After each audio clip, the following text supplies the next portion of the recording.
Good morning, students. Today we will read third chapter, The Selfish Giant. Selfish का मतलब होता है निर्दयी और giant का मतलब होता है दानव, extremely large and strong person, जो कि काफ़ी दिखने में बड़ा होता है और वो काफ़ी ताकतवर होता है. Introduction. The Selfish Giant is a beautiful fictitious story by Oscar Wilde. This story revolves around a play garden which becomes lavish in the presence of children and dries in the absence of children. This story teaches us to treat kids in the right way. So let's begin part 1. Before you read, the giant's garden was beautiful and children loved to play in it. Giant का जो garden था यानी दानव का जो garden था वो काफ़ी खूबसूरत था और बच्चे जो थे वो उसमें खेला करते थे. The giant who was shellfish, दानव जो बिल्कुल निर्दयी था, built a high wall round his lovely garden. वो अपने सुंदर से गार्डन के किनारे बहुत बड़े बड़े दीवार खड़ा कर देता है. Children did not enter the garden there after, और उसके बाद जो बच्चे थे वो उसके अंदर नहीं जा पाते हैं. Nor did spring and summer till the giants experience the change of heart, जिसके कारण स्प्रिंग सीज़न या समर सीज़न भी नहीं आते हैं और फिर जायंट जो है अपने आप को बदलता है. तो अब हम स्टोरी को पढ़ेंगे. Every afternoon as they were coming from school, हर दोपहर जब बच्चे जो थे वो स्कूल से रिटर्न अपने घर जाते थे, the children use to go and play in the giant's garden. तो बच्चे जो थे वो जायंट के गार्डन में जाते और बहुत मस्ती करते थे, बहुत टाइम तक वो खेलते थे. ये उनका डेली का काम था, वो जाते और खेलते थे. It was a large lovely garden, वो बहुत सुंदर और बहुत बड़ा गार्डन था. विथ सॉफ्ट ग्रीन ग्रास, जो वहाँ पे बहुत मुलायम ग्रीन ग्रास थे, हरे भरे घास थे.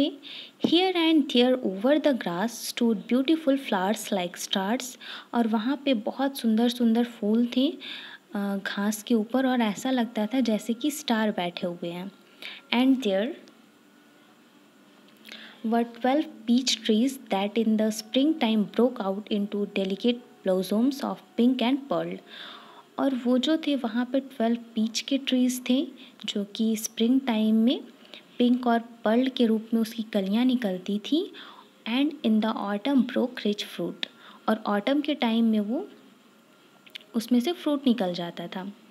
The bird sat on the trees, जो पक्षियाँ थीं वो पेड़ पे बैठ कर के and sang so sweetly that the children used to stop their games in order to listen to them. और वो इतना प्यारा गाना गाती थी कि जो बच्चे थे जो गार्डन में खेलते थे वो अपना गेम छोड़ के उनके गाने को सुनने लगते थे. How happy we are here, और कहते कितने खुश हैं हम यहाँ पे. They cried to each other, cried यानी कि चिल्लाना, वो एक दूसरे से चिल्ला चिल्ला के कहते थे कि हम कितने खुश हैं यहाँ पे, कितना अच्छा लगता है हम लोगों को यहाँ पे. One day the giant came back, एक दिन क्या होता है, जायंट जो था वो वापस आ जाता है. He had been to visit his friend, वो अपने फ्रेंड के पास गया हुआ था. कॉर्निश ऑग्री जो है वो एक कॉर्नवॉल जगह है, वहाँ पे वो गया हुआ था अपने फ्रेंड के पास. And had stayed with him for 7 years, और वो उसके साथ रुका हुआ था 7 सालों से. When he arrived he saw the childrens playing in the garden, और जब वो वहाँ पे पहुँचा, अपने घर में पहुँचा, तो उसने देखा कि बच्चे जो है उसके गार्डन में खेल रहे थे. What are you doing here, और he cried in a very gruff voice. Gruff का मतलब होता है बहुत कड़वे आवाज़ में. तो जो जायंट था वो बहुत डेंजर से आवाज़ में, बहुत कड़े आवाज़ में चिल्लाता है कि तुम लोग यहाँ क्या कर रहे हो.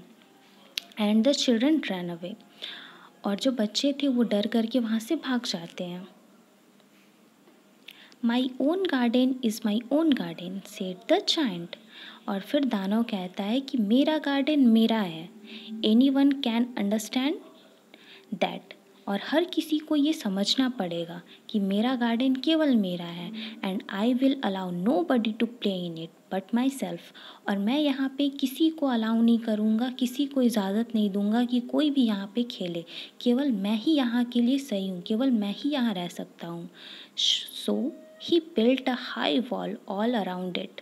और उसने फिर क्या किया कि बहुत बड़ा दीवार चारों तरफ से खड़ा कर दिया ताकि कोई भी बच्चे गार्डन के अंदर ना आए। And put up a notice board. और उसने फिर क्या किया कि एक नोटिस बोर्ड लगवा दिया। ट्रेसपासर्स विल बी प्रोसिक्यूटेड। ट्रेसपासर्स का मतलब होता है घुसपैठिए, जिनको इजाज़त नहीं होती है। घुसपैठिए का मतलब होता है कि किसी भी जगह पे बिना परमिशन के चले जाना।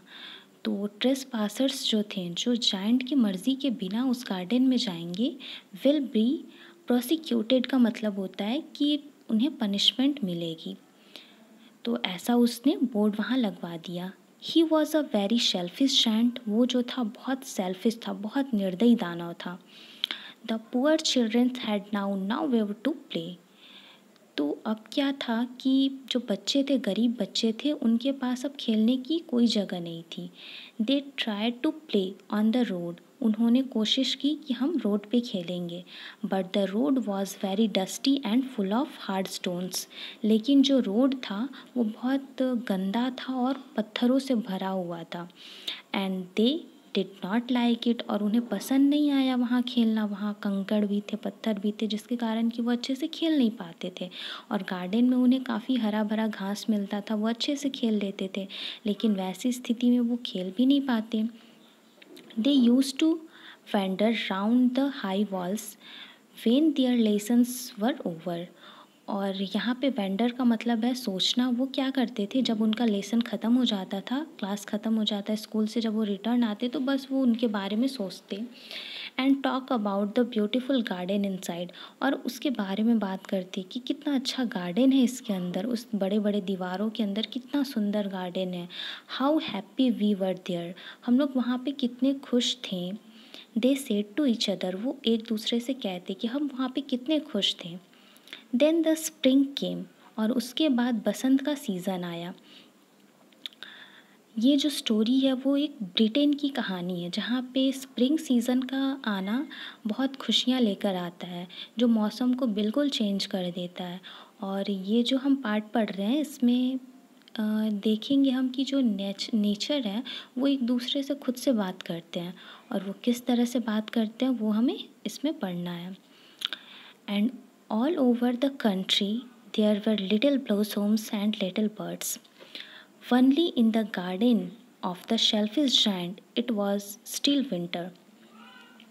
सारी जगह खुशहाली छा गई। बर्ड्स जो थे कलियां निकलने लगी, छोटे छोटे बर्ड्स गाना गाने लगे। पूरे देश में स्प्रिंग का टाइम आ गया। लेकिन केवल जायंट जो था, निर्दयी दानव जो था, वहाँ पे अभी भी ठंड का मौसम था, विंटर का सीज़न था। The birds did not care to sing in it. Birds जो थे वो वहाँ पे गाना पसंद नहीं कर रही थी। As there were no children, क्योंकि वहाँ पे कोई भी बच्चा नहीं था। And the trees forget to blossom.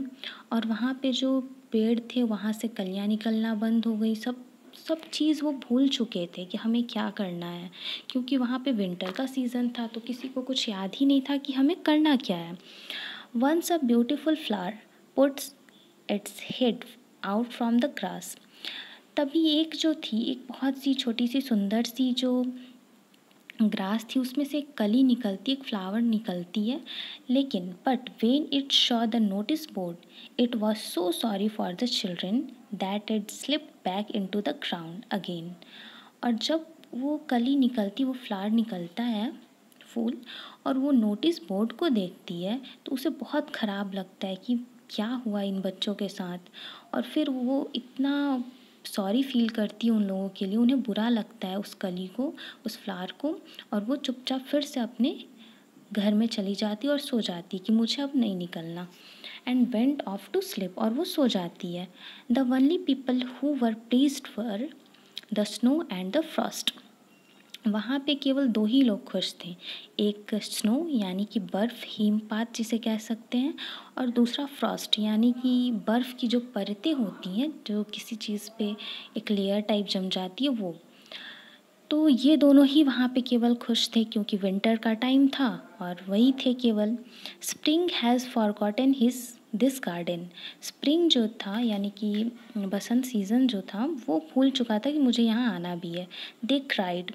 Snow और फ्रॉस्ट जो थे वो कहते हैं कि यहाँ पे लगता है कि बसंत सीज़न भूल गया है यहाँ आना, so we will live here all the year round. और फिर वो लोग कहते हैं कि चलो बढ़िया है, अब हम दोनों केवल यहाँ पे पूरे साल रहेंगे।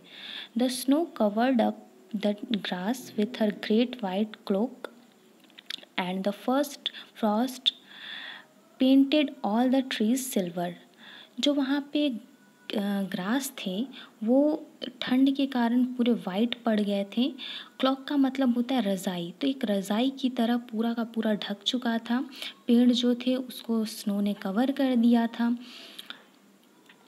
ट्रीज़ जो थे वो सिल्वर नज़र आ रहे थे। Then they invited the north wind to stay with them. और फिर उन्होंने नॉर्थ विंड को भी यानी जो बहुत ठंडा होता है उसे भी इनवाइट कर लिया कि चलो हम दोनों हैं यहाँ पे, तुम भी आ जाओ। एंड ही केम, और वो आ भी गया। ही वॉज रैप्ड इन फर्स and he road all day about the garden. वो पूरा का पूरा फर लेकर आया, फर यानी कि पूरा का पूरा ठंड लेके आया, और पूरे टाइम वो जायंट के गार्डन की इधर उधर रोर करता, गूंजता, आवाज़ करते हुए इधर उधर घूमते रहता था। And blew the chimney spot down. This is a delightful spot, he said. We must ask Hale on a visit. फिर वो लोग कहते हैं कि वो तीनों मिल के बातचीत करते हैं कि अरे ये तो बहुत अच्छा जगह है, चलो यहाँ पे हेल को भी बुला लेते हैं। हेल यानी कि ओले को भी बुला लेते हैं, ओले भी पड़ेंगे, बहुत मज़ा आएगा। सो द हेल केम, और फिर क्या हुआ कि ओला भी आ गया वहाँ पे। Broke most of the slates and then he ran round and round the garden as fast as he could go. He was dressed in grey and his breath was like ice. अब hello आया और वो क्या किया कि हर जो slates वगैरह थे उसको तोड़ दिया, और पूरे टाइम वो जितनी मर्जी हो सकता था उतना इधर उधर घूमता, और पूरे जगह उसका जो ड्रेस था वो ग्रे कलर का था हेल का, और पूरे तरफ अपना ही जगह बना के रखा था। ये सब मिल करके वहाँ पे खूब मस्ती कर रहे थे। I cannot understand why the spring is so late in coming, said the shellfish giant. अब shellfish giant जो था निर्दयी दानव, वो कहता है कि मुझे समझ में नहीं आ रहा है, मैं समझ नहीं पा रहा हूँ कि आखिर स्प्रिंग जो है वो मेरे गार्डन में क्यों नहीं आ रही, इतना लेट क्यों हो रहा है उसे आने में। As he sat at the window and looked out at his cold white garden, और जब वो अपने खिड़की पे बैठा हुआ था और बाहर गार्डन की तरफ देख रहा था, तभी वो ये सब चीज़ें सोच रहा था। I hope there will be a change in the weather. और वो कहता है कि मुझे आशा है कि जल्दी ही में इस मौसम में कुछ चेंजेस आएंगे। But the spring never came nor the summer. लेकिन ना तो स्प्रिंग आया और ना तो समर आया। The autumn gave golden fruit to every garden. Autumn का जो सीज़न था उसने सारे गार्डन में बहुत सुंदर सुंदर गोल्डन कलर के फ्रूट्स दे दिए। But to the giant's garden she give none. लेकिन जायंट के गार्डन में उसने कुछ भी नहीं दिया। He is too selfish she said. और उसने कहा, ऑटम ने कहा, ये बहुत शेल्फिश है, इसके गार्डन में मुझे नहीं जाना। So it was always winter there, and the north wind and the hail and the frost and the snow danced about through the trees. वहाँ पे विंटर ही था केवल, और कुछ भी नहीं आया। और वहाँ पे जो नॉर्थ विंड थे, हेल थे, ओले थे, फ्रॉस्ट थे, बर्फ़ की परतें थी, स्नो बर्फ़ थे, सब वहाँ पे मिलके डांस करते, और केवल वहाँ पे बना रहा तो केवल विंटर का ही सीज़न बना रहा। One morning the giant was laying awake in bed when he heard some lovely music. एक दिन सुबह क्या होता है कि जब वो बैठा लेटा हुआ था बेड पे, तभी उसने कुछ प्यारी सी म्यूज़िक सुनी। It sounded so sweet to his ear that he thought it must be the king's musicians passing by. और इतना प्यारा वॉइस सुन के उसे लगा कि लगता है कि राजा का कोई म्यूजिशियन है वो यहाँ से गुज़र रहा है, तो ऐसा गाना बजाते हुए जा रहा है। It was really funnily a little linnet singing outside his window. वो जो आवाज़ थी, वो जो साउंड थी, वो लिनेट बर्ड की थी। लिनेट बर्ड है और वही गा रही थी, उसी की आवाज़ उसने सुनी थी। But it was so long since he had heard a bird singing in his garden that it seemed to him to be the most beautiful music in the world। लेकिन जो लिनेट बर्ड है वो उसके garden में तो गाना भी गाई, लेकिन कई साल बीत चुके थे कि उसके गार्डन में किसी पक्षी ने कोई गाना नहीं गाया था और ना तो सीज़न में कोई चेंजेस आए थे। इसीलिए जो जायंट था उसे तो विश्वास ही नहीं हो रहा था कि मेरे गार्डन में ऐसा हो रहा है, और उसे जो है वो दुनिया की सबसे प्यारी म्यूज़िक लग रही थी, क्योंकि उसने कई बहुत समय से इस आवाज़ को नहीं सुना था। Then the hail stop dancing over his head. और फिर क्या हुआ कि जो हेल था, ओले थे, वो डांस करना बंद कर दिए। And the north wind kept roaring. और जो नॉर्थ विंड थे वो इधर उधर घूमना बंद कर दिए। And delicious perfume came to him through the open casement. I believe the spring has come at last, said the giant, and he jumped out of bed and looked out। और फिर जायंट कहता है कि मुझे लग और फिर क्या होता है, सडनली उसे बहुत अच्छे परफ्यूम की सुगंध आने लगती है। तो फिर जायंट को लगता है कि मुझे विश्वास था, वो कहता है कि मुझे विश्वास था कि स्प्रिंग टाइम आएगा, और वो सच में, चलो कम से कम स्प्रिंग टाइम, बसंत का सीज़न आ गया। और जायंट जो है वो बहुत खुश हो जाता है और अपने बेड से कूदता हुआ वो नीचे आता है और बाहर की तरफ देखता है। Thank you.